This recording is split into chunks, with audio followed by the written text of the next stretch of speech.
Hey everyone, so in this video we're going to take a look at Goxel. Goxel is a free and easy to use 3D voxel modeler. So if you're looking to make 3D models out of voxels, this is an option for you. I'll put the link in the description. Again, it's free to use, so feel free to go ahead and download it. Anyways, let's get into the basic navigation. So let me just click that closed. So if you right click, so you hold down the right mouse button and then you move the mouse, that's panning left to right, up and down.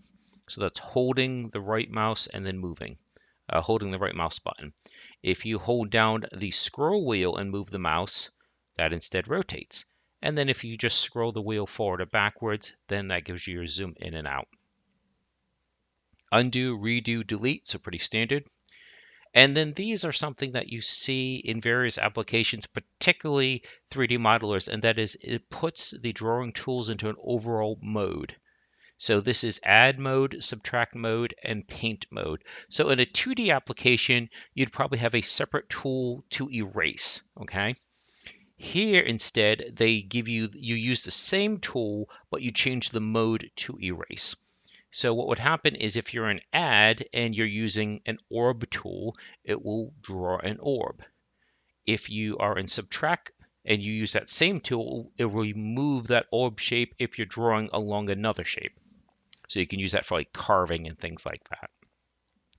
And then paint neither adds or removes blocks. It simply changes the color of blocks, again, with the volume of whatever you're using. So if you're using a 4x4 block and you're painting along the surface, it will go down, I believe, 4 blocks.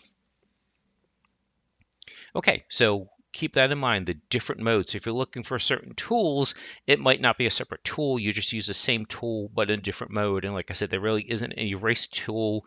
You would just put this into subtraction mode. Okay, so we're mainly just going to use the tools icon. There's really too much to go through in one tutorial. I will mention that you can export this when you're done.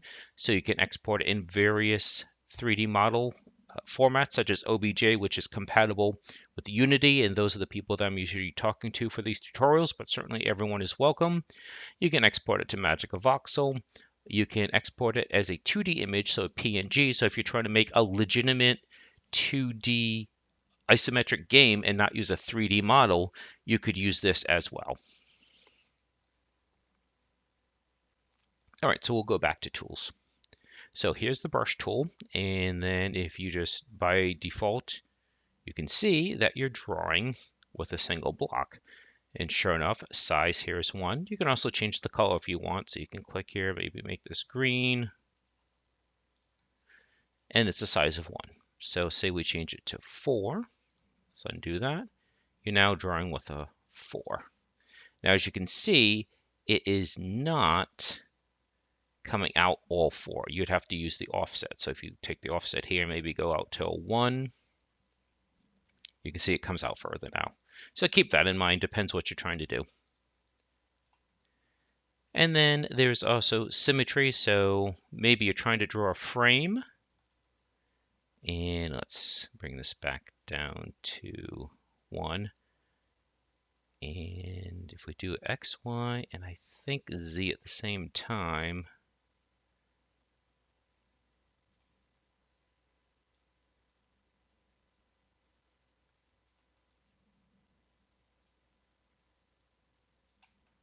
you just made yourself a frame that easy.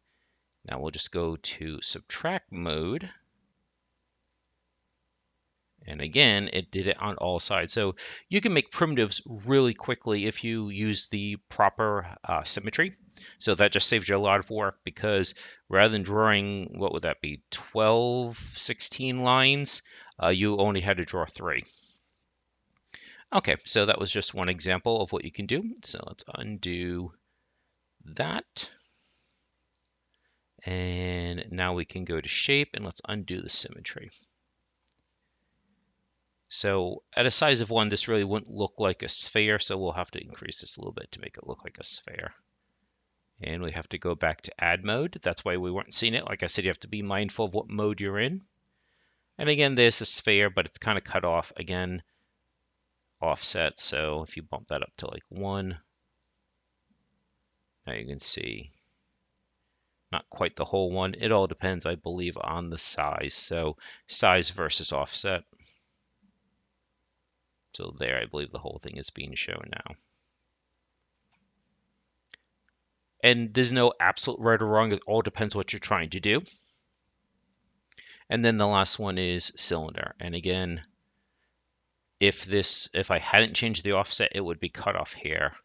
So if we bring this back down to 0, there's no longer an offset, so it's being cut in half. Okay, so I think that's about it for the brush tool. Let's come to the shape tool.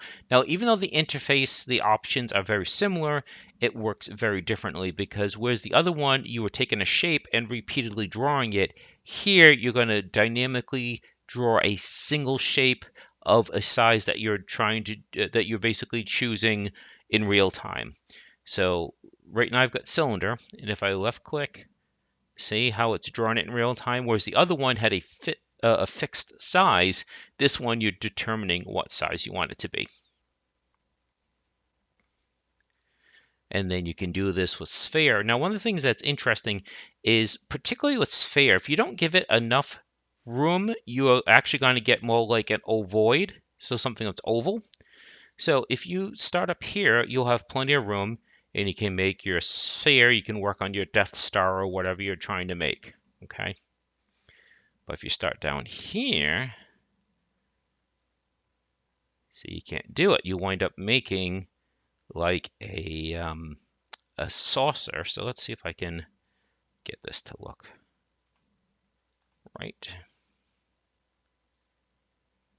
There we go. So more of a saucer as opposed to a sphere. So keep that in mind that you can, there's some leeway to do things not quite, whether not that it's not intended to do that way, but you might not readily think. But as you can see, it does make a decent saucer. So maybe you're going to use this for a wheel, or maybe it's a voxel spaceship, whatever.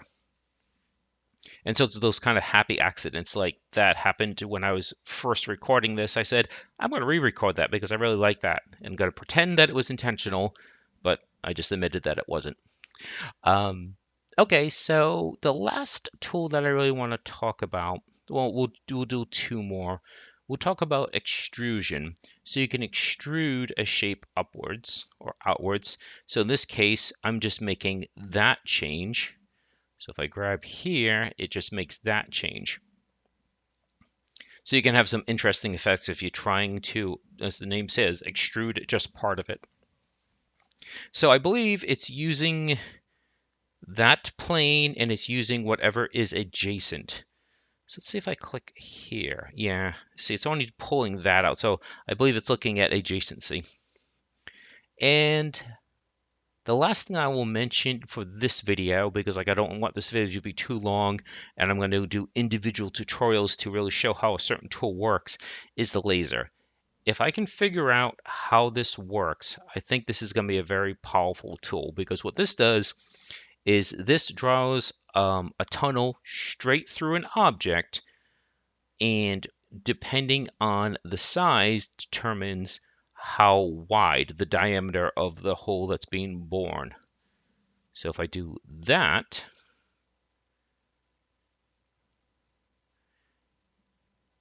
you can see it came all the way through.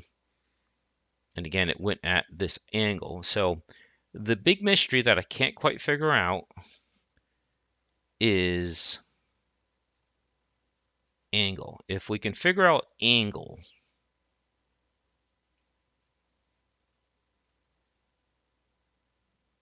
then I think this would be a very powerful tool, because you basically can just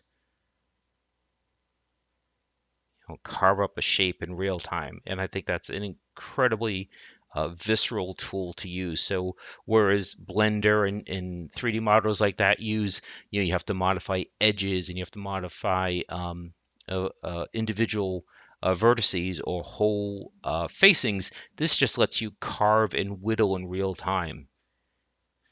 So if we can get a handle on exactly how that works, I think this could be a very powerful tool. So it's drawing all the way through, and this is the diameter. So if we increase this, see, much bigger hole.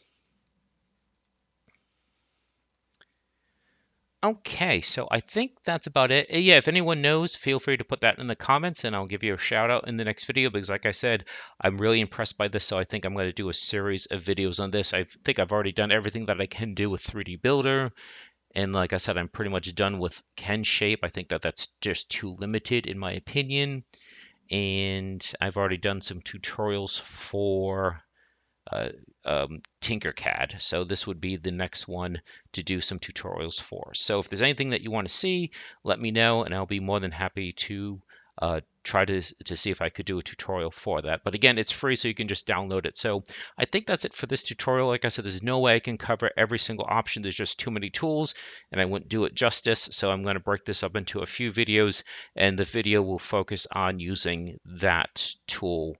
So I think that's it for now. So I hope you found this interesting. I hope you found this useful, and please do enjoy the rest of your day.